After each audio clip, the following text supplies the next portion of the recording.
আসসালামু আলাইকুম। এই তো দুপুরে রান্নাবান্না করতে চলে আসছি, আর এখানে ভাতটা বসিয়ে দিয়েছি। ভাতটা রান্না হতে থাকুক। যে পানিটা গরম হয়ে গেছে, এখন একটু উতলায় পড়তেছে, তো আগুনটা কমায় দিলাম। আর এখানে হচ্ছে শাক দিয়ে, লাউ শাক দিয়ে মাছ দিয়ে রান্না করব।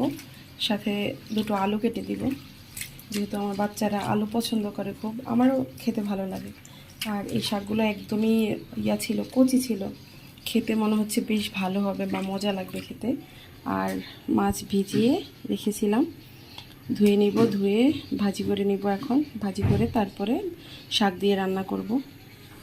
আর এখানে পেঁয়াজ মরিচ কেটে নিয়েছি, এই যে আলু কেটে নিয়েছি।